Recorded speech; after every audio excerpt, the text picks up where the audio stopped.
आज का हमारा टॉपिक ऑफ डिस्कशन है होमोजेनियस डिफरेंशियल इक्वेशन।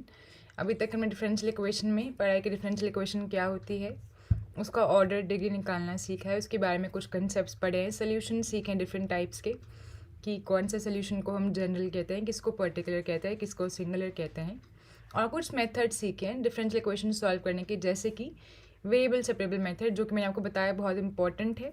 उसके ऊपर अलग से हमने क्वेश्चंस के भी लेक्चर्स अलग से रखे थे ताकि उसके ऊपर जो अच्छे क्वेश्चंस एग्जाम में आते हैं उनको हम देख सकें। आज चलते हैं नेक्स्ट कंसेप्ट पे, next method of solving a differential equation पर।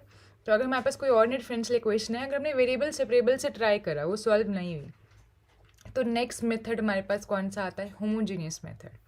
अब होमोजीनियस मेथड क्या कहता है? First we have to identify if the given function जो कि डिफरेंशियल इक्वेशन में यूज़ हो रहे हैं वो homogeneous function of same degree है कि नहीं। अगर ऐसा है तो आगे हम मेथड लगाते हैं होमोजीनियस डिफरेंशियल इक्वेशन को सॉल्व करने का। ठीक है, तो फर्स्ट लेट अस लर्न कि होमोजीनियस फंक्शन किसे कहते हैं, उसकी डिग्री कैसे निकालते हैं, and then we'll move to solving homogeneous differential equation. चले, जो लोग ज्वाइन कर चुके हैं वेरी गुड इवनिंग, एंड आगे चलते हैं। एक बार आप कंफर्म कर दीजिए, आवाज़ ठीक से आ रही है ना? हाँ, तो आई गेस आ रही है आवाज़ ठीक से। ठीक है, चलो फिर करते हैं काम इस पर। तो पहले सबसे पहले बात करते हैं होमोजीनियस फंक्शन की। What do you mean by a homogeneous function? कोई भी ऐसा फंक्शन होमोजीनियस कब होता है? सपोज मान लो हमारे पास कोई टू वेरिएबल्स में फंक्शन गिवन है। So let f x comma y, यानी कि दो वेरिएबल में हमारे पास फंक्शन है बी एनी रियल फंक्शन। ठीक है, now when is this function called homogeneous? Then f x comma y is homogeneous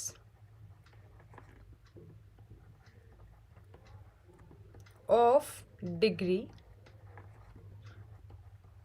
n, है ना? तो उसे n डिग्री का होमोजेनियस कब कहते हैं? इफ़ अगर हम इस फंक्शन में x और y की जगह लैम्डा टाइम्स x और लैम्डा टाइम्स y मल्टीप्लाई करें, जहाँ पे लैम्डा कोई भी स्केलर है। If for some scalar lambda, scalar का मतलब क्या होता है? कोई भी रियल नंबर है, कोई कांस्टेंट है। ठीक है ना? If for some scalar lambda, इसको हम स्केलर कहते हैं। ये वाली कंडीशन सेटिस्फाई हो क्या? That f of lambda x comma lambda y, यानी कि फंक्शन में हम एक्स की जगह लैम्डा एक्स और लैम्डा वाई रखें अगर, तो क्या हो जाए?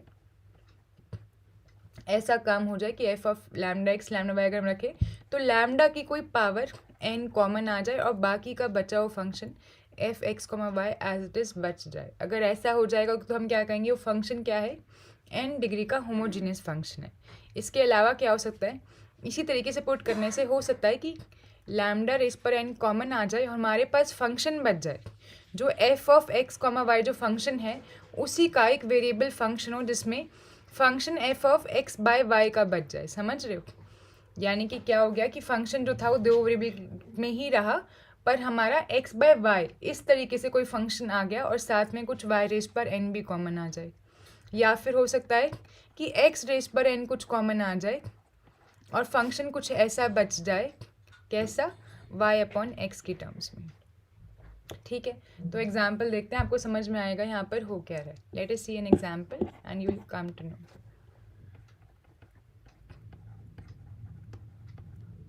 एग्जाम्पल, तो मानो हमारे पास ये वाला फंक्शन है। First let us take our function f1 to be, मान लो हमारे पास कोई पॉलिनोमियल है टू वेरिएबल में x square plus y square. ठीक है, ये पॉलिनोमियल है। मैं आपसे पूछना चाहती हूँ क्या ये होमोजीनियस है या नहीं। तो कैसे निकालेंगे? ये होमोजीनियस है टू डिग्री का, हमें कैसे पता चलेगा? हम इसको इसमें लैम्डा पुट करके देखते हैं। इसको चेक करेंगे दो तीन तरीके। पहला तरीका, हम इसमें लैम्डा सब्स्टिट्यूट करके देखते हैं। तो f1 of lambda x comma lambda y, lambda put करो क्या आ जाएगा? लैम्डा एक्स का whole square plus lambda y का whole square, this is lambda square x square plus lambda square y square. आपको दिख रहा होगा लैम्डा स्क्वायर कॉमन आ जाएगा, x square plus y square as it is बच गया, यानी कि लैम्डा स्क्वायर कॉमन आके फंक्शन जो था एज इट इज़ वही बच गया। तो हमने देखा कि f1 of lambda x lambda y डालने से लैम्डा स्क्वायर कॉमन आ गया और फंक्शन एज इट इज़ आ गया। Hence the given function f1 is homogeneous of degree 2। Easy, कुछ दिक्कत है इसमें, आसान है। अब इसी को करने का दूसरा तरीका, ये डिग्री को लिखने का शॉर्ट फॉर्म होता है, डेल बना दो, ऊपर इस तरीके से डिग्री का साइन लगा दो, ठीक है। तो आप पूरा भी लिख सकते हैं, मैं ये यूज़ करूँगी बहुत कॉमनली। अब इसी फंक्शन को चेक करने का दूसरा तरीका, एग्जाम्पल 2 बाद में करते हैं, पहले इसी को करेंगे, दूसरे तरीके भी चेक कर लेते हैं, ठीक है। तो this is the first method. Second method, अब सेकेंड मेथड क्या है, फंक्शन को लिखो पहले,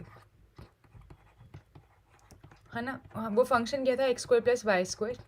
इसमें लैम्डा ना भी अगर हम मल्टीप्लाई करें तो आप देखो क्या आप इस तरीके से फंक्शन को एक्सप्रेस कर सकते हो कि इसमें से x की कोई मैक्सिमम पावर कॉमन ले लो, x की मैक्सिमम पावर 2 है, कॉमन ले लो, क्या बचेगा 1 plus y square by x square. इसको मैं ऐसे लिख सकती हूँ x square into some function phi of y by x, है ना। तो दोबारा से हमने क्या देखा कि हमारे पास फंक्शन बच गया सिर्फ वाई बाई एक्स के टर्म्स में, है ना। और इसको ऐसे भी लिख सकते हैं ना, x square into 1 plus y by x का whole square, y by x को पूरे को एक वेरिएबल मान लो, है ना। तो ये फंक्शन आ गया वाई बाई एक्स में, और एक्स स्क्वायर में एक्स की मैक्सिमम पावर कॉमन आ गई। इससे भी सेम ही बात पता लगती है, देखो ये कौन सी फॉर्म हो गई, ये वाली फॉर्म हो गई। तो hence we again conclude that hence f1 is homogeneous function of degree 2, ठीक है। बिल्कुल इसी तरीके से आप y की मैक्सिमम पावर कॉमन लेके भी कर सकते थे, तो वो हो जाता है ये वाला मेथड। आई होप आपको समझ में आ गया। इस तरीके से हम चेक करते हैं कि फंक्शन होमोजीनियस है और कितनी डिग्री का है, ठीक है जी। एक और एग्जाम्पल लेते हैं, एग्जाम्पल नंबर 2। सपोज मैं आपसे कहूँ आपके पास एक फंक्शन है 2 रियल में h(x, y), ठीक है। अब आपको देखो ये वाला फंक्शन है x y plus x square, ठीक है, प्लस 1। और एक और मैं आपको एग्जांपल दे रही हूँ, आपको अब इसमें से बताना है कौन सा होमोजीनियस है और कौन सा नहीं है। एक ले लेते हैं g(x,y) and this is twice xy plus y square. कौन सा होमोजीनियस है इसमें से, कौन सा नहीं है, आपको देखते ही पता चलना चाहिए। अब इसका शॉर्टकट क्या है, जब भी पॉलिनोमियल हो तो बहुत आसान है। अब पॉलिनोमियल की आप देखो कि ओवरऑल डिग्री हर टर्म में सेम रहे, y में ओवरऑल डिग्री 2 है, यहाँ पर x की डिग्री 1, y की डिग्री 2, ओवरऑल डिग्री 2 है, ठीक है। तो ये होमोजीनियस है कितनी डिग्री का, 2 का। ये ओरल तरीका है करने का, क्योंकि हमें ओरल तरीका भी सीखना है, हम बार बार इतना लिखेंगे थोड़ी। तो डिग्री 2 है, समझ गए। आप इसको लिख के कर सकते हैं सेम तरीके से। कैसे, आप इसमें से कॉमन ले सकते हैं, लैम्डा वाला मेथड लगा सकते हैं, जो अच्छा लगे, कॉमन वाला भी लगा सकते हैं, ठीक है, कुछ भी कर सकते हैं आप इसमें से। तो हम कॉमन वाला लगा लेते हैं। सपोज हम वाई स्क्वायर कॉमन ले रहे हैं, तो वाई स्क्वायर कॉमन लोगे तो क्या बचेगा, twice x y upon y square, और यहाँ से वाई स्क्वायर कॉमन आ गया। वाई स्क्वायर कॉमन लेने से फंक्शन किसका बचना चाहिए, एक्स बाय वाई का। देखो बच रहा है क्या, एक वाई कैंसिल हो जाएगा, यहाँ पे बचेगा twice x by y plus 1, यानी कि एक्स बाय वाई में फंक्शन बच गया ना, सही बात है, बिल्कुल।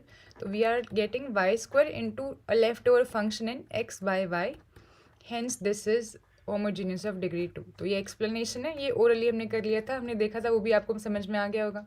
तो ये होमोजीनियस है बिल्कुल। ये फंक्शन होमोजीनियस नहीं है, ओरली चेक कर सकते हैं। इसमें डिग्री देखो 1 और 1 2 है, इसमें भी डिग्री 2 है। ये क्या है, कांस्टेंट टर्म। कांस्टेंट में वेरिएबल की डिग्री 0 होती है ना, एक्स रेस पर 0 इज़ 1, वाई रेस पर 0 इज़ 1, इसकी डिग्री तो 0 है।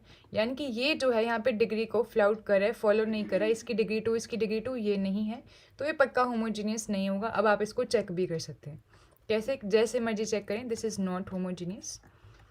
जो आपको मेथड अच्छा लगे आपको अप्लाई करके देख सकते हैं। आप देखेंगे कि अगर इसमें आप lambda x common lambda y लगाओ तो कोई लैम्डा कॉमन नहीं निकाल पाओगे आप। ये देखो, लैम्डा एक्स लैम्डा वाई लगाओगे, यहाँ पे लैम्डा स्क्वायर एक्स वाई आ जाएगा, यहाँ लैम्डा स्क्वायर एक्स स्क्वायर आ जाएगा, प्लस 1 आ गया।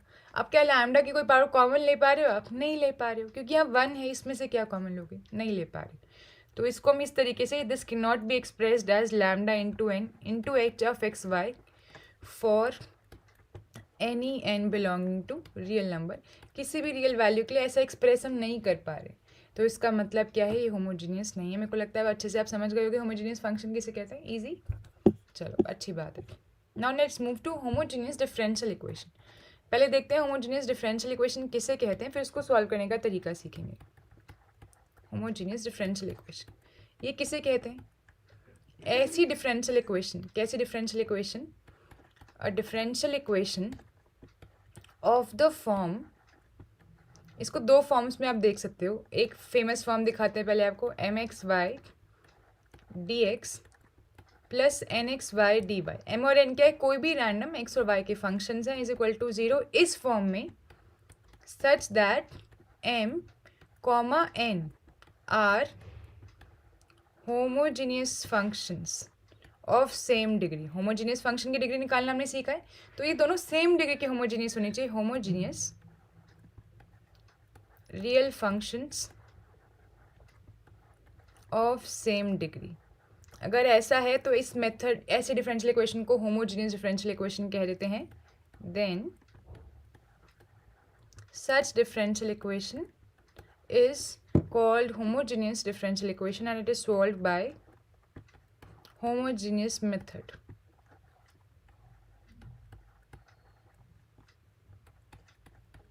ठीक है, this is one way to represent it. इसी को लिखने का दूसरा तरीका दिखाते हैं आपको। दिस इज वन वे, ठीक है। और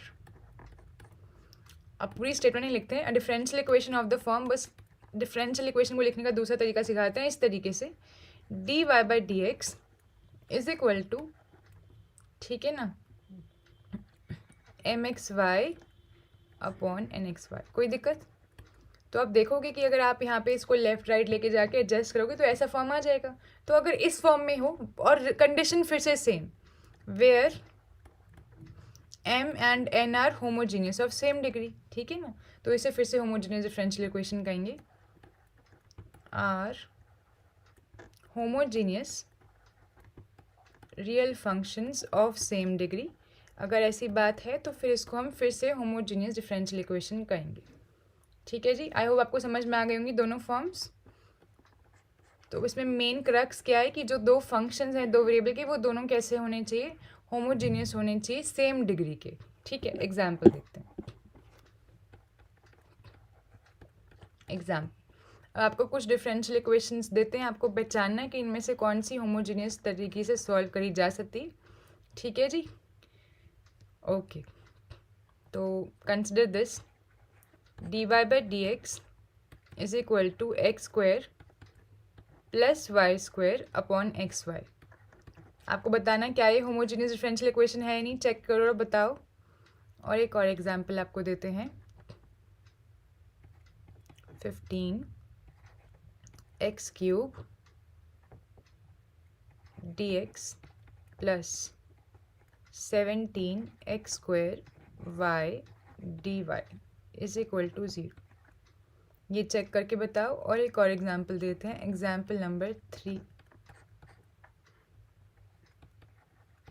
sign x d x plus x square y square d y is equal to 0। ठीक है जी, चेक करो सारे और बताओ।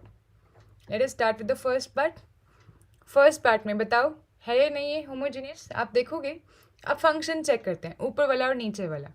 हमें अगर इस फॉर्म में गिवन है, इनकी सेकंड फॉर्म में गिवन है, तो हमें क्या चेक करना है कि एम और एन क्या है, सेम डिग्री की होमोजीनियस होनी चाहिए। आप देखो क्या ये होमोजीनियस फंक्शन है, न्यूमरेटर फंक्शन। आप देखो कि न्यूमरेटर फंक्शन होमोजीनियस है, इसकी डिग्री क्या है, 2 है। क्या डिनोमिनेटर फंक्शन होमोजीनियस है? हाँ, आप देखो टोटल डिग्री इसकी भी 2 है, तो ये भी होमोजीनियस है, डिग्री 2 का। तो as m comma n are homogeneous functions of same degree, और डिग्री क्या है, same degree which is 2, therefore this is homogeneous differential equation. इसको होमोजीनियस मेथड से सॉल्व कर सकते हैं। ठीक है जी, कोई दिक्कत यहाँ तक? अभी डिग्री कैसे है ये तो बताने की ज़रूरत नहीं है, यहाँ पे भी बताने की ज़रूरत नहीं है कि एम और एन फंक्शन क्या है। एम फंक्शन क्या था अपना, x square plus y square, और एन फंक्शन क्या है, एक्स वाई। ठीक है जी, तो ये तो आ गई homogeneous. Let us check example number 2। अब फिर से देखो, अब इसको डिफरेंट फॉर्म में एक्सप्रेस कर रखा है फर्स्ट फॉर्म में, तो उसमें भी फिर से सेम काम चेक करना है। पहले एम और एन आइडेंटिफाई करो, फिर देखो क्या वो सेम डिग्री के होमोजीनियस है। एम और एन आइडेंटिफाई करो। यहाँ पे एम क्या है, ये रहा अपना एम फंक्शन, और ये एन फंक्शन। फिर से चेक करो, आगे जो कांस्टेंट लगा हुआ है उससे कोई फ़र्क नहीं पड़ता। ठीक है, तो अपने पास जो कांस्टेंट है उसको इग्नोर करो, बाकी का पार्ट देखो। तो एम जो हमारे पास है वो क्या है, बेसिकली एक्स क्यूब है, कितनी डिग्री का, वो होमोजीनियस फंक्शन है 3 डिग्री का। और x square why it is again homogeneous of degree 3, तो ये फिर से कैसी आ जाएगी, homogeneous differential equation, because m comma n are homogeneous of same degree, are homogeneous functions of same degree, और डिग्री कितनी है इनकी 3, तो ये भी होमोजीनियस तरीके से सॉल्व हो जाएगी। अभी हमसे पहचान रहे हैं कि होमोजीनियस मेथड से कौन सी सॉल्व होगी, ठीक है ना। अब लास्ट वाली देखते हैं। ये होमोजीनियस आप 2 बार सुनोगे। होमोजीनियस डिफरेंशियल इक्वेशन को तरीका एक और भी है क्लासीफाई करने का, जो हम ऑलरेडी पढ़ चुके हैं पिछले लेक्चर्स में, आपको याद होगा, है ना। और ये दूसरा तरीका है। ये जो हम होमोजीनियस कह रहे हैं, this is dependent upon the method of solving. ये होमोजीनियस किस लिए कह रहे हैं कि होमोजीनियस मेथड से सॉल्व हो जाएगी, समझ रहे हो। ये मेथड ऑफ सॉल्विंग के ऊपर हम क्लासिफिकेशन कर रहे हैं, तो कंफ्यूज मत होना। ये लास्ट एग्जाम्पल देखते हैं। अभी लास्ट एग्जाम्पल देखो, इसमें मेरे को एम और एन फंक्शंस बताओ। आप देखोगे एम फंक्शन ये रहा sine x, n function x square y square. आप देखोगे ये जो फंक्शन है ये तो पक्का कैसा फंक्शन है, this is homogeneous of degree 4। अब जरा मेरे को साइन एक्स के बारे में बताओ, क्या ये होमोजीनियस है? क्या अगर आप इस फंक्शन में एम हमारे पास क्या है, बेसिकली साइन एक्स है, क्या आप इस फंक्शन में अगर एक्स वाई की जगह लैम्डा एक्स लैम्डा वाई रखोगे तो कुछ लैम्डा की पावर कॉमन ले पाओगे? अब देखोगे नहीं ले पाओगे। दिस इज नॉट होमोजीनियस, तो ये होमोजीनियस ही नहीं है। इसका मतलब ये differential equation not homogeneous differential equation है। इसको होमोजीनियस मेथड से सॉल्व नहीं कर सकते, मेथड के टर्म्स में, ठीक है। कोई दिक्कत यहाँ तक? तो इस पर हम होमोजीनियस मेथड नहीं लगा सकते। मेथड लगाने के लिए क्या होना चाहिए, ठीक है, मेथड लगाने के लिए या तो ऐसी होनी चाहिए, ऐसी homogeneous differential equation in terms of solving by homogeneous method. तो आपको पहचानी आ गई किस पे होमोजीनियस मेथड लगा सकते हैं, किस पे लगा सकते हैं, जो डिफरेंशियल इक्वेशन में जो 2 फंक्शंस हो वो इस तरीके से हों that they are homogeneous of same degree. ये हमने पहचानना सीख लिया। Now let's move to the solution part, ठीक है। तो आपको एक क्वेश्चन देते हैं, फिर उसको पूरा सॉल्व करके देखेंगे ताकि आपको मेथड याद हो जाए। It's very easy, it's more और लेस वेरिएबल सेपरेबल मेथड ही है, पर वेरिएबल सेपरेबल पे पहुंचने के लिए हमें एक स्टेप लगाना पड़ता है, ठीक है। Let me give you an example.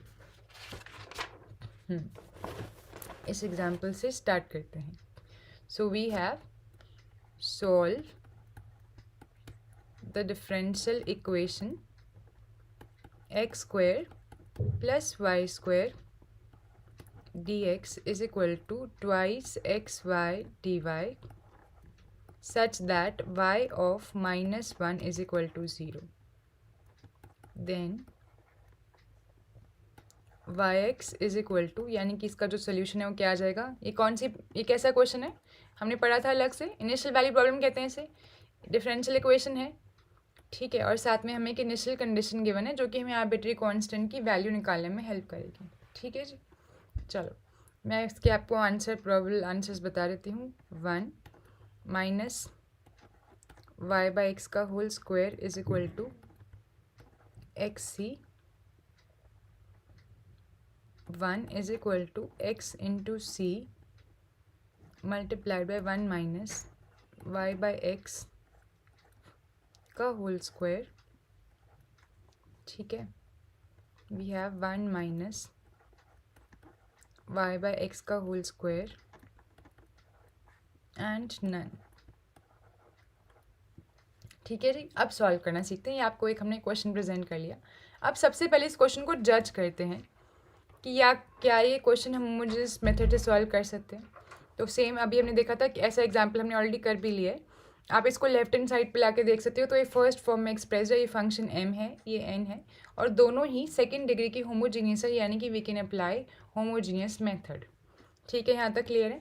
अब इस डिफरेंशियल इक्वेशन को रीअरेंज कर लो। सबसे पहला स्टेप क्या है, रीअरेंज। कैसे, d y by d x के फॉर्म में। तो d y by d x के फॉर्म में अरेंज करें। कैसे करेंगे, d y by d x के फॉर्म में, डी वाई यहाँ पर है, डी एक्स को यहाँ नीचे ले आओ, और function x square plus y square already वहाँ पर था, 2xy को वापस से नीचे ले आओ। बेसिकली क्रॉस मल्टीप्लिकेशन या क्रॉस डिवीजन कह लो, हमने कर दिया। यहाँ तक ये पहला स्टेप समझ में आया, रीअरेंजमेंट करा है हमने और कुछ नहीं करा। Now next step. अब नेक्स्ट स्टेप इज हम इसको वेरिएबल सेपरेबल में कन्वर्ट करने की कोशिश करेंगे बाय सब्सटीट्यूशन। और सब्सटीट्यूशन क्या करेंगे, substitute y is equal to v x, या बेसिकली इसको आप ऐसे कह सकते हो y by x is equal to we.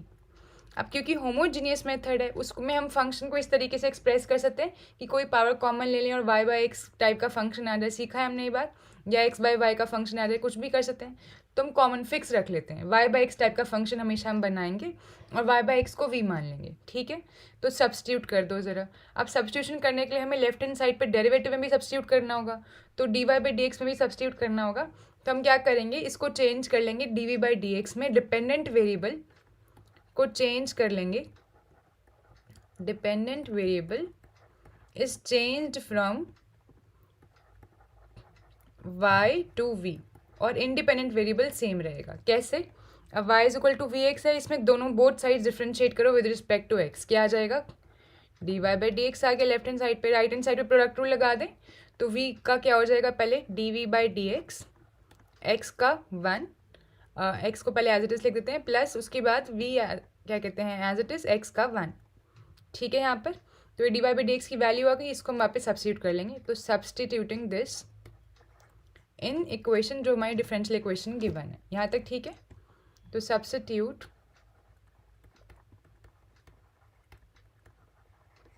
One in given differential equation, क्या आ जाएगा हमारे पास, देखो d y by d x की जगह हमेशा क्या लिखना है, d v by d x into x plus v, और राइट हैंड साइड पे क्या आ जाएगा। अब राइट हैंड साइड को थोड़ा सा यहीं पर ही सॉल्व कर लेते हैं।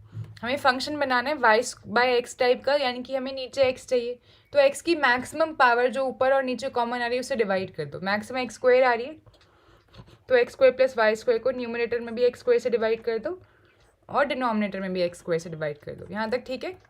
ये क्या आ जाएगा, this will come out to be 1 plus y by x का होल स्क्वायर, यहाँ तक ठीक है। और नीचे कैसा दिखाई देगा, एक एक्स कट जाएगा, ये बचेगा ट्वाइस वाई बाई एक्स, यानी कि हम सारा फंक्शन वाई बाई एक्स की फॉर्म में ले आए, कोई दिक्कत। अब वाई बाई एक्स की जगह क्या रख देंगे, वी, तो राइट हैंड साइड क्या बन गई इसकी 1 plus v square upon twice v. ये स्टेप सबको समझ में आया। तो आपने देखा पहले डिफरेंशियल इक्वेशन कौन से वेरिएबल्स में थी, एक्स और वाई में, अब डिफरेंशियल इक्वेशन कौन से वेरिएबल में आ गई, एक्स और वी में, अब डिपेंडेंट वेरिएबल वी बन गया। लास्ट में वापस से y में ले आएंगे, अब हम सॉल्व v में करेंगे। अब करते हैं इसको सॉल्व। अब इसको थोड़ा सा ऑर्गेनाइज कर लो, देख लो, पहचान लेते हैं इसको थोड़ा सा। तो d by d x into x, v को उस साइड ले जाएं, अभी हमें पता नहीं लग रहा है इसमें क्या करना है, तो हम थोड़ा सा ऑर्गेनाइज कर रहे हैं। तो ऑर्गेनाइज कैसे करते हैं, डी बाई डी एक्स को एक साइड रख लो, बाकी सब दूसरी साइड ले जाओ, माइनस वी, एलसीएम ले लें, क्या आ जाएगा 1 plus v square minus twice v square upon twice v, ठीक है। ये क्या आ जाएगा 1 minus v square upon twice v. अब आपको शायद पहचान में आ गया होगा कि ये वेरिएबल सेपरेबल जैसे बन रहे हैं, सिर्फ फर्स्ट पार्ट और लास्ट पार्ट देखो, है ना। वी और एक्स वेरिएबल सेपरेट कर पा रहे हैं तो कर दो वेरिएबल सेपरेट। तो डी वी को एक साइड रखो, डी एक्स को दूसरी साइड ले जाओ, एक्स को भी उसके साथ बगल में दूसरी साइड ले जाओ और वी के साइड टर्म्स इस साइड ले आओ, तो ये हो जाएगा twice v upon 1 minus v square d v, और इस साइड आ गया 1 by x d x, variable separate हो गए। आप सॉल्व कर लो, इसके आगे तो आप लोग को बहुत अच्छे से आता है। तो बस यहाँ पे जो सब्स्टिट्यूशन लगाना था यही मेन काम था, उसके बाद वेरिएबल सेपरेबल लगा के क्वेश्चन कंप्लीट करना है। तो अल्टीमेटली होमोजेनियस मेथड भी वेरिएबल सेपरेबल में ही रिड्यूस हो जाता है, ठीक है जी। अब सॉल्व करो आगे, इसको सॉल्व करना आप लोगों को आता है। लेफ्ट हैंड साइड पे क्या आ जाएगा, अगर डिनोमिनेटर को हम कुछ सब्स्टिट्यूशन करके टी मान लें तो इसका डेरिवेटिव क्या आ जाएगा -2v, ये वाला इंटीग्रेशन सबको आता है ना। और ऊपर इसका इंटीग्रेशन ऑलरेडी हमारे पास गिवन है, तो मान लो ऐसे मन में थोड़ा सा, तो -2v dv इज dt। तो dv की जगह हम क्या लिख सकते हैं, -dt लिख सकते हैं, तो -dt 1 बाई टी। इसका इंटीग्रेशन करोगे तो एक्चुअली क्या आ जाएगा, लॉग के टर्म्स में आ जाएगा, तो माइनस लॉग ऑफ टी, और टी की जगह वापस वही लिख दो ताकि बहुत सारे वेरिएबल्स ना आपके पास आ जाएं। तो log 1 minus v square is equal to, यहाँ पे क्या आ जाएगा, log of x plus C.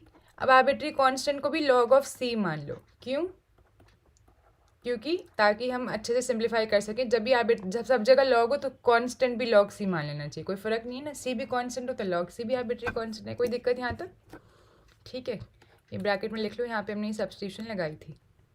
Next step क्या हो जाएगा, दिस इम्प्लाइज, अब सब जगह लॉग है, अब बेसिक लॉग की प्रॉपर्टीज़ लगाओ, सिखाई थी आपको, मैंने बोला था बहुत कम आएंगे, इनको याद रखना। Log m plus log n क्या होता है? Log m into n. Log m minus log n क्या होता है? Log m by n. And m times log n क्या होता है? एम उसकी पावर में चला जाता है, that is log n raise पर एम। मैंने बोला है, रियल में भी बताया था, इन लेक्चर्स में भी बताया है। आज हमारा 9th लेक्चर है, तो पिछले 8 लेक्चर्स में ज़रूर बताया है कि है ना, ये बहुत काम आएंगे, इनको दिल से लगा कर रखो, ठीक है। चलो ये लगाते हैं। माइनस है यहाँ पे, तो बेसिकली -1 है, इसको इसकी पावर में ले जाते हैं, तो ये आ जाएगा log of 1/1 minus v square. इस साइड क्या है? लॉग ऑफ एक्स है प्लस लॉग ऑफ सी है, तो अल्टीमेटली लॉग कॉमन ले ले, है ना। Log x plus log c is log x into c. अब दोनों साइड लॉग है, यानी कि हम इसमें अगर दोनों फंक्शंस बराबर है तो इनके अंदर की वैल्यूज़ को कंपेयर कर सकते हैं। तो this implies on comparing 1/1 minus v square is equal to x c. अब v की वैल्यू वापस पुट कर लो। हमने v क्या सब्सटीट्यूट करा था? y बाई एक्स सब्सटीट्यूट करा था, ये रहा। तो वापस पुट कर दो, v is equal to y by x when we get 1/1 minus y by x का whole square is equal to x c. अपना फाइनल आंसर आ गया। और this is our final answer. पर इस आंसर में हमें क्या करना है? गिवन कंडीशन को सब्सटीट्यूट कर देना। गिवन कंडीशन क्या थी हमारे पास? y of -1 is equal to 0, है ना। तो उसको पुट कर लो, वहाँ से c की वैल्यू आ जाएगी। तो y of -1 is equal to 0, ये अपनी y की वैल्यू यहाँ पर इसमें पुट कर दो, यानी कि x की जगह हमें -1 रखना है और y की जगह हमें, दैट इज x की जगह सब्सटीट्यूट कर दो -1 और y की जगह 0। इसमें पॉइंट डालो, क्या आ जाएगा? तो इसमें सब्सटीट्यूट करोगे तो ये आ जाएगा 1/1 minus 0 is equal to x की जगह क्या रखना है? -1 माइनस सी। तो बेसिकली सी की वैल्यू क्या आ गई? -1। इसमें सब्सटीट्यूट कर दो, hence we get 1/1 minus y by x का whole square is equal to -x। Finally answer क्या आ जाएगा? 1 इस साइड रख लो, -x into 1 minus y by x का होल स्क्वायर। इसको आप थोड़ा बहुत और सिंप्लीफाई कर सकते हो, आपकी इच्छा हो, और y को एक साइड रख सकते हो, पर ये फाइनल आंसर आ गया। अब इसके बाद जो सिंप्लीफिकेशन है वो क्यों करना होता है? ऑप्शन से मैच करने के लिए। अब ऑप्शन से मैच ना तो और सिंप्लीफाई करो, वरना काम चल जाएगा। आप देखोगे यहाँ पर ये जो दोनों ऑप्शन है ये सही आंसर है, पर इसमें सी की वैल्यू नहीं निकाली हुई है। हमें सी की वैल्यू भी तो निकालनी थी। सी की वैल्यू निकाल कर ये वाला आंसर जो है ये गलत है, तो अल्टीमेटली आंसर नन है। और आंसर क्या है आपको मालूम है। वैसे ये ए और बी पार्ट ठीक है, पर इसमें सी की वैल्यू नहीं निकाली हुई है, इनिशियल कंडीशन का इस्तेमाल नहीं करा है, ठीक है। और आंसर क्या है हमने निकाल लिया, ये आंसर आ जाएगा। This is final answer using the initial condition. वैसे आंसर हमारा इस स्टेप पर ही आ गया था, दिस इज द आंसर, पर क्योंकि इनिशियल कंडीशन गिवन थी तो हमने आर्बिट्री कांस्टेंट की वैल्यू यहाँ पे पुट कर ली, इनिशियल कंडीशन का इस्तेमाल करा। क्या सबको समझ में आया क्वेश्चन? अब इनिशियल कंडीशन इस्तेमाल करनी होती है, इनिशियल वैल्यू प्रॉब्लम वाले क्वेश्चंस में हमने पहले से ही सीखा था। वेरिएबल सेपरेबल हमें लगाना पहले ही आता था, यानी यहाँ पे हमने सिर्फ इतना सा पार्ट सीखा है। क्या पार्ट सीखा है? ये सब्स्टिट्यूशन वाला, कि जब भी होमोजेनियस डिफरेंशियल इक्वेशन हो y बाय एक्स को v मान लेते हैं, जो भी गिवन डिफरेंशियल इक्वेशन है उसको रीऑर्गेनाइज करके y बाय एक्स के फंक्शन में ले आते हैं और सब्स्टिट्यूशन कर देते हैं dv by d x into x plus v is equal to d y by d x, ही सब्स्टिट्यूशन कर देते हैं। बस बाकी बची डिफरेंशियल इक्वेशन अपने आप ही वेरिएबल सेपरेबल बन जाती है और सॉल्व हो जाती है। सबको समझ में आया? Easy, clear? So I want you to try some more question on homogeneous. Homework लिख लीजिए ताकि आपकी प्रैक्टिस हो जाए। होमवर्क क्या है? I give you some questions, मैं 1-2 क्वेश्चन लिख देती हूँ। एंड एक किताब है जो मैंने आपको बताई है। कौन सी किताब? MD राय सिंघानिया। इस पे बहुत, इनके पास बहुत सारे क्वेश्चंस हैं। इसमें से आपके पास टॉपिक वाइज आपको क्वेश्चन मिल जाएंगे। आप होमोजेनियस डिफरेंशियल इक्वेशन देखोगे उसमें आपको क्वेश्चन मिल जाएंगे। इसमें से solve questions which are based on this topic, ठीक है ना, based on homogeneous method of solving differential equation, ठीक है जी। एंड दूसरी बात है, 1-2 क्वेश्चन मैं आपको दे देती हूँ, उन क्वेश्चन को भी आप खुद से ट्राई करें, ठीक है। जैसे कि you can try twice x y d x plus x square plus y square d y. अगर आप देखोगे तो गिवन क्वेश्चन जो है पुराने क्वेश्चन से रिलेटेड है, पर इसमें कुछ चेंज हुआ है, तो यहाँ से इंटीग्रेशन चेंज होगी। All you have to do is इसमें इंटीग्रेशन और सब्स्टिट्यूशन की बार बार प्रैक्टिस करनी है, ठीक है। और एक क्वेश्चन है d u by d x is equal to minus x cube upon 1 plus y square x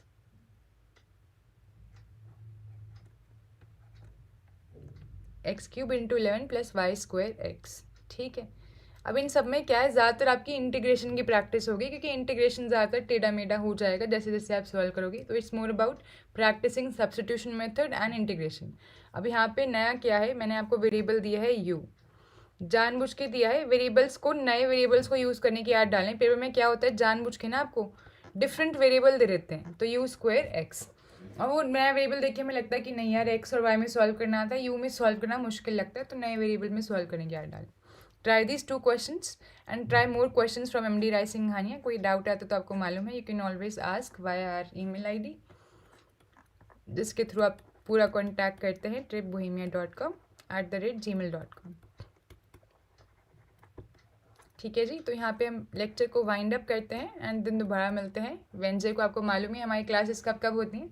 वैसे तो हम वीक में 6 या 7 डेज क्लासेस होती हैं, पर ये अपना ऑर्डिनरी डिफरेंशियल इक्वेशन और पार्शियल डिफरेंशियल इक्वेशन, इनकी क्लासेस होती हैं मंडे, वेडनेसडे, फ्राइडे, यानी कि ऑल्टरनेटिव डेज MWF। और बाकी जो बचे हुए 3 या 4 दिन हैं TTSS, Tuesday, Thursday, Saturday, Sunday, उन दिन हम पढ़ते हैं रियल एनालिसिस और ग्रुप थ्योरी। चलो फिर मिलते हैं दोबारा से। ऑर्डिनरी डिफरेंशियल इक्वेशन के लिए मिलेंगे वेडनेसडे को, और कल मिलेंगे रियल एनालिसिस पढ़ने के। Thank you so much for being a part of this session. I hope आपको अच्छे समझ में आया। कोई भी डाउट है तो आपको बिल्कुल मालूम है, you can always mail, you can leave a comment and ask. All the very best for your preparation.